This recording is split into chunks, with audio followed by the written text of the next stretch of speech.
Hey guys, Paul here.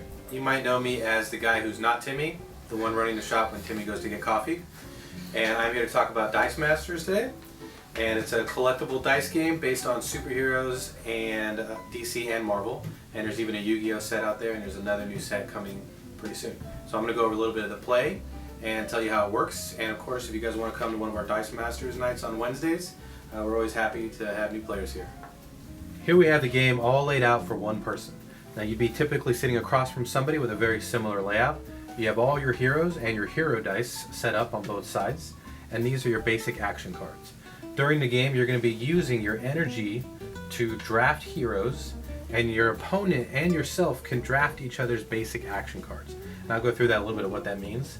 As you bring dice into play, you spend them or field them to attack, and then they get used up.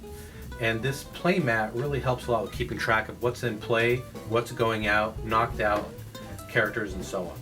Down here is your life. You can keep track of your life using this, a 20-sided die, or a computer app on your phone.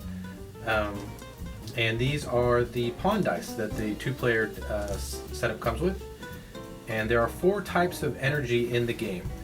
And the energy is what's used to draft players. So when you start with your pawn dice, you roll them, and you see what comes up. Question mark counts as any form of energy.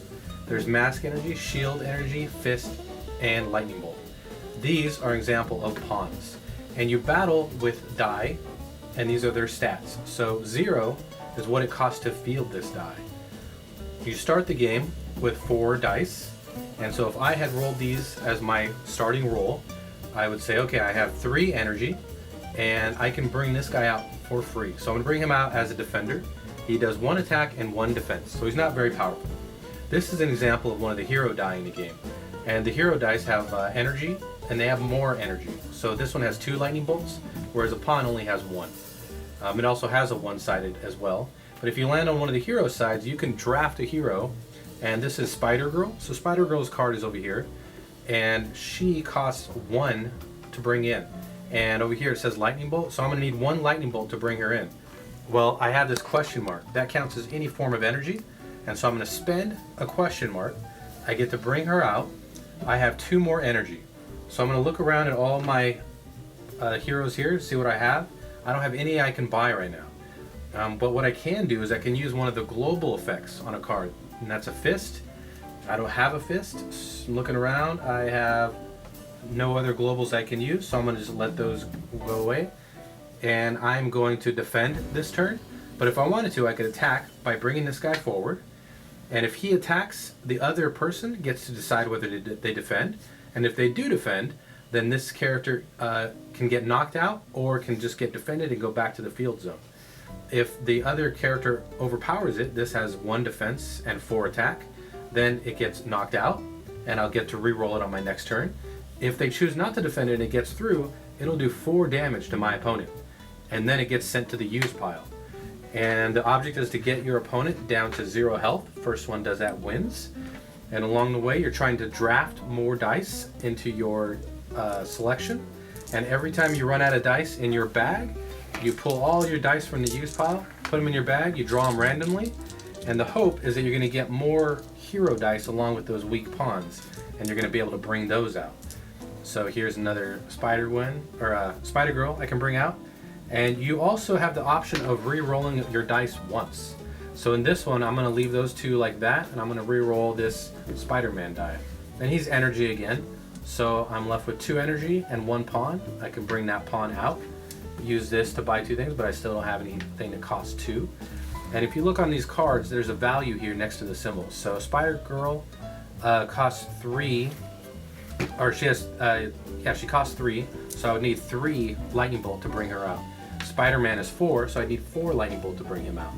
And then Blade costs 6 fist. So he's pretty powerful. He takes a lot of energy to bring out. But a lot of times later in the game, after you've been attacking, you end up with die in the KO pile, and you always get to draw 4 out of your bag. So you would draw 4, and then you'd bring these guys back to the prep area. They're ready to roll again. So you will end up rolling more than 4 die. And sometimes it ends up being 8 or more die that you end up rolling, so you roll them. And you can see with a roll like that, you get a lot of energy. So there are opportunities to bring the higher cost superheroes out later in the game. So of course that's just a brief overview. Every hero has some abilities that they can use, and you want to look on their cards and kind of remember your hero's abilities. They also have these team icons.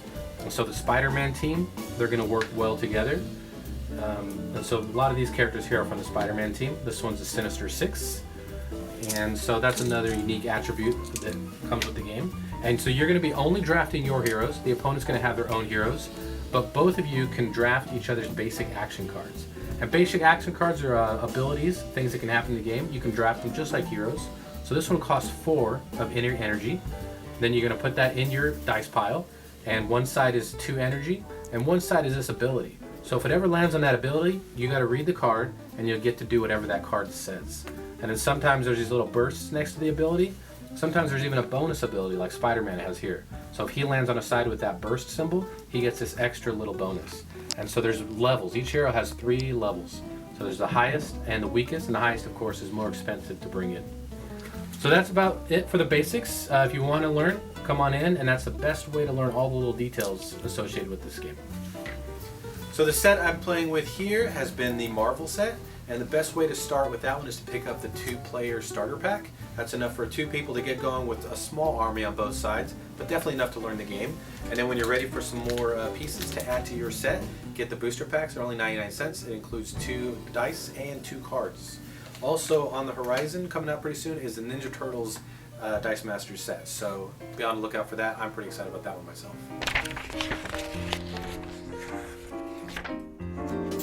Click down here to subscribe. Click up here if you guys want to see more videos from Arsenal Comics and Games.